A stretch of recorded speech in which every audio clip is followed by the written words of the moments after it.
भारत के तेल और गैस भंडार की स्थिति।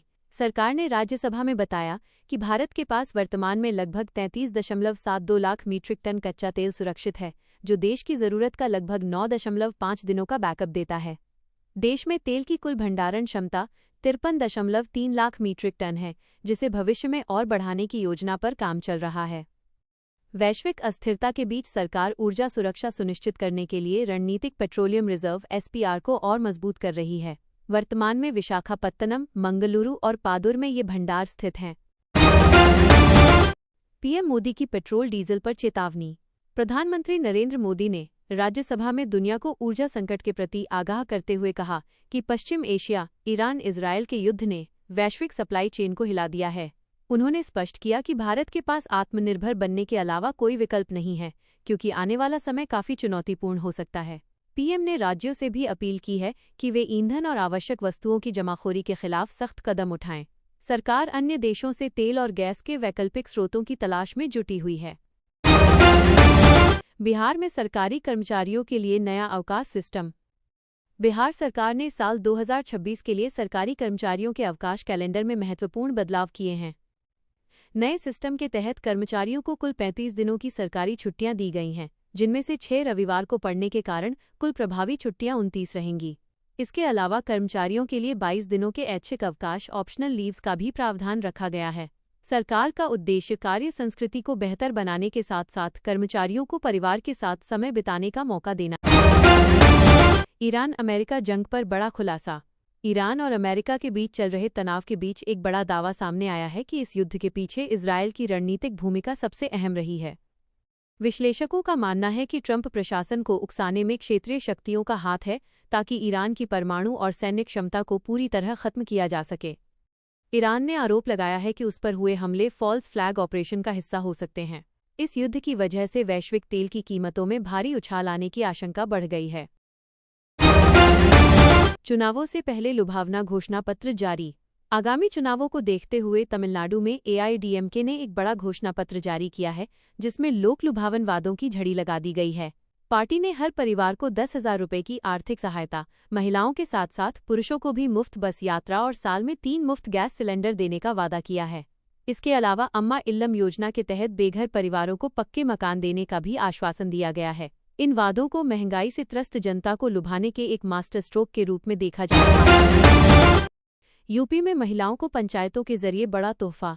उत्तर प्रदेश सरकार ने ग्रामीण महिलाओं को सशक्त बनाने के लिए हर पंचायत स्तर पर विशेष लाभ पहुंचाने की योजना शुरू की है।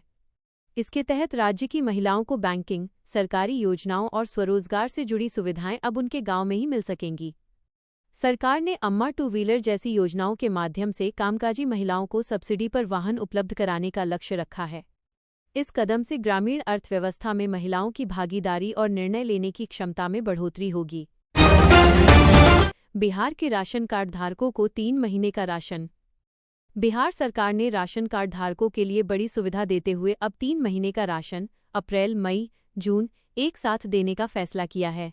इससे लाभार्थियों को हर महीने दुकान के चक्कर नहीं लगाने पड़ेंगे और राशन वितरण प्रणाली में पारदर्शिता भी आएगी। विभाग ने ये भी स्पष्ट किया है कि जिन लोगों ने 31 मार्च 2026 तक अपनी ईकेवाईसी पूरी नहीं की है, उनका मुफ्त राशन बंद किया जा सकता है। यह कदम विशेष रूप से कामकाजी मजदूरों और बुजुर्गों के लिए काफी राहत भरा साबित होगा।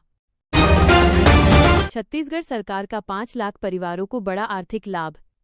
छत्तीसगढ़ के मुख्यमंत्री विष्णुदेव साय ने दीनदयाल उपाध्याय भूमिहीन कृषि मजदूर कल्याण योजना के तहत बड़ी घोषणा की है। सरकार लगभग 4,95,965 भूमिहीन परिवारों के खातों में कुल 500 करोड़ रुपए की राशि सीधे ट्रांसफर (डीबीटी) करने जा रही है। प्रत्येक पात्र परिवार को 10,000 रुपए की वार्षिक सहायता दी जाएगी, ताकि वे अपनी बुनियादी जरूरतों को पूरा कर सकें। ये योजना राज्य के ग्रामीण इलाकों में गरीबी कम करने और मजदूरों को कर्ज के जाल से बचाने के लिए शुरू की गई है। देश के 12 राज्यों में बारिश तूफान का अलर्ट। भारतीय मौसम विभाग (आईएमडी) ने देश के 12 राज्यों के लिए भारी बारिश और तूफान की चेतावनी जारी की है। इस दौरान हवा की रफ्तार 75 किलोमीटर प्रति घंटा तक पहुंच सकती है, जिससे जानमाल के नुकसान का खतरा है। दिल्ली, एनसीआर, पंजाब, हरियाणा और राजस्थान जैसे राज्यों में गरज चमक के साथ ओलावृष्टि की भी संभावना जताई गई है। मौसम विभाग ने किसानों को अपनी फसलों को सुरक्षित रखने और लोगों को अनावश्यक यात्रा न करने की सलाह दी है। राहुल गांधी ने बुलाई गई सर्वदलीय बैठक से बनाई दूरी। केंद्र सरकार ने पश्चिम एशिया संकट, ईरान अमेरिका युद्ध पर चर्चा के लिए एक महत्वपूर्ण सर्वदलीय बैठक बुलाई, लेकिन राहुल गांधी इसमें शामिल नहीं हुए। राहुल ने कहा कि वे अपने पूर्व निर्धारित केरल दौरे के कारण इस बैठक में हिस्सा नहीं ले पाएंगे, हालांकि कांग्रेस की ओर से अन्य प्रतिनिधि शामिल होंगे। उन्होंने सरकार पर हमला बोलते हुए कहा कि सरकार की स्ट्रक्चरल गलतियों की वजह से स्थिति बिगड़ी है।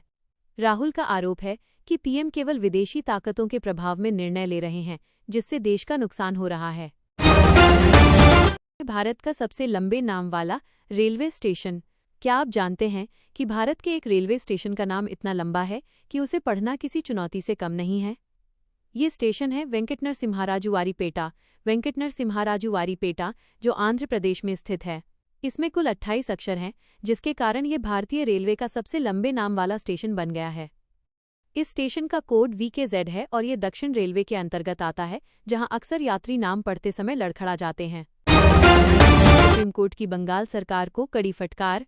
सुप्रीम कोर्ट ने प्रवर्तन निदेशालय ED के कामकाज में बाधा डालने को लेकर पश्चिम बंगाल सरकार को सख्त चेतावनी दी है। कोर्ट ने कहा कि सिर्फ ED की रट मत लगाओ। अगर संवैधानिक संस्थाओं को अपना काम करने से रोका गया तो गंभीर परिणाम होंगे। बेंच ने ममता सरकार से पूछा कि यदि जांच एजेंसियों को कानूनी उपचार से रोका जाएगा तो वे न्याय के लिए कहां जाएंगी। कोर्ट ने बंगाल पुलिस को निर्देश दिया है कि वह ED अधिकारियों पर हमलों से जुड़े तमाम CCTV फुटेज सुरक्षित रखे। बजट में महिलाओं के लिए बड़ी घोषणाएं। दिल्ली की मुख्यमंत्री रेखा गुप्ता ने साल 2026-27 के लिए 1.03 लाख करोड़ का बजट पेश किया है, जिसमें महिलाओं पर विशेष फोकस है। महिला सम्मान योजना के तहत पात्र महिलाओं को हर महीने 2,500 रुपये की आर्थिक मदद देने के लिए 5,110 करोड़ रुपए आवंटित किए गए हैं। इसके साथ ही छात्राओं को मुफ्त साइकिल और जन्म से ग्रेजुएशन तक 1.20 लाख रुपए की कुल वित्तीय सहायता देने का प्रावधान किया गया है। बजट में होली और दिवाली पर हर परिवार को एक मुफ्त LPG सिलेंडर देने का भी वादा किया गया है। 5 किलो का LPG कनेक्शन, नई सरकारी योजना। सरकार ने उन लोगों के लिए एक नई योजना शुरू की है जो छोटा सिलेंडर रखना चाहते हैं। इसके लिए अब 5 किलो का LPG कनेक्शन आसानी से उपलब्ध होगा। इसके लिए आवेदक के पास आधार कार्ड, राशन कार्ड और निवास प्रमाण पत्र जैसे दस्तावेज होने अनिवार्य हैं। ये योजना विशेष रूप से प्रवासी मजदूरों और छोटे परिवारों के लिए तैयार की गई है ताकि उन्हें भारी सिलेंडर के बोझ से मुक्ति मिले। प्रधानमंत्री उज्ज्वला योजना के तहत भी इन छोटे सिलेंडरों को प्राथमिकता के आधार पर वितरित किया जा रहा है। केजरीवाल की भविष्यवाणी, 2026 के अंत तक PM नहीं रहेंगे मोदी।